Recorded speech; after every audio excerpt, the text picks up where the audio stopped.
do something with your marketing, I've got a very practical, very useful little hack. It's brand new thanks to the releases from Google I/O this past week for making use of all those conference photos that, well, frankly, have probably been just taking up space on a hard drive somewhere. Now, before we begin, couple of really important things. Number one, please do not violate someone else's copyrights using these techniques. Please use them for research, for informing your marketing, for making use of the knowledge that you paid for to attend the conference.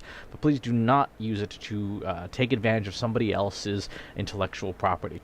And two, please use this technique judiciously. Again, if you're at a conference and something's up on the screen and you have permission to take photos, then by all means, you can use this technique on that.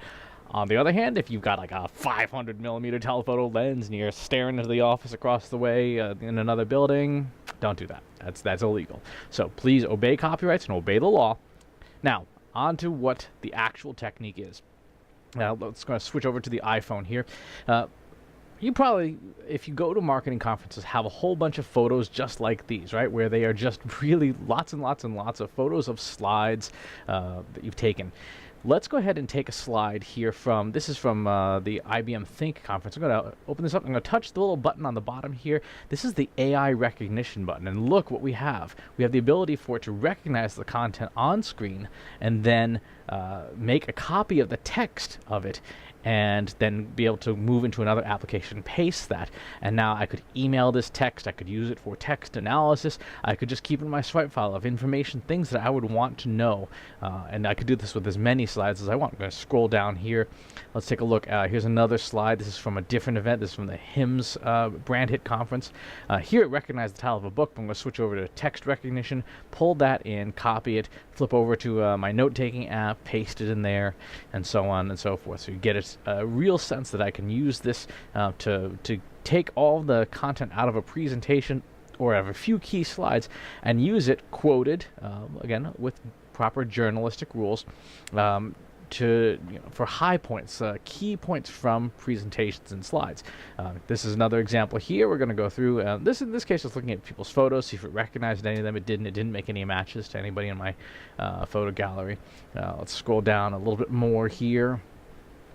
And apparently I go to a lot of conferences or just take a lot of photos.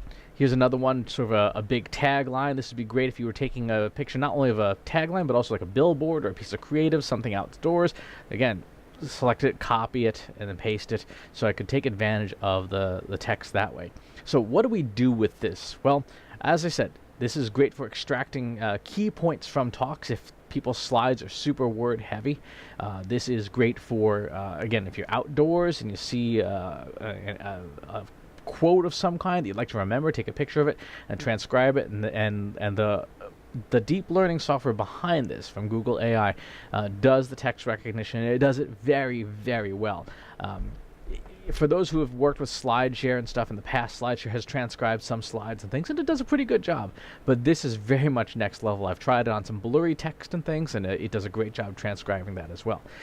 This is great even for things like, company meetings and stuff. If you're meeting with a team, your team, and you take a picture of the slide, you can then go back and pull those key points out and send a follow-up email to the team saying, hey, we discussed this in the presentation, and where are things on the status of this, this, and this.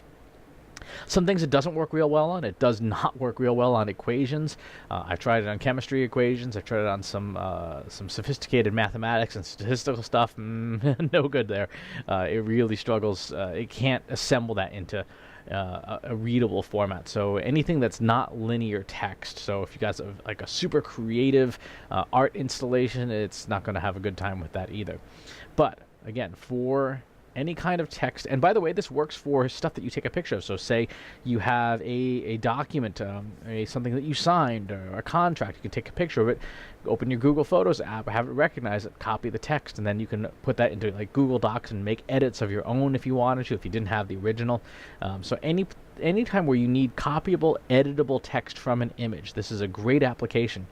Now, if you need to do this 100,000 times, you're going to want to use a sophisticated machine learning system. You're going to build your own image recognizer using something like TensorFlow or whatever. But if you are the average person who just needs to do this with a couple of slides or very infrequently, this is a great free tool. It's probably already on your phone if it isn't already. And it really makes those copies super, super easy. So check it out. It's built within Google Photos, the Google Photos app in both iOS and Android. Completely free. Copy and paste. See what you can do with it, with all those conference slides that I know that you or somebody just like you had. And again, please be aligned with, please be compliant with all of the local laws about intellectual property, about accessing things that you shouldn't have access to, etc.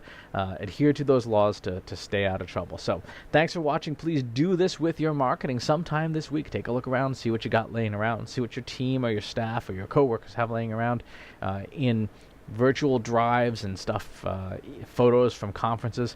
Make the most of the information that you're already sitting on, because this is 100% lighting up that old dark data that's sitting in your Google Photos archive or your iPhoto archive and has been there for years upon years upon years. So go in with Google Photos, light it up, take out the pieces that are actually useful, and do something with those as well.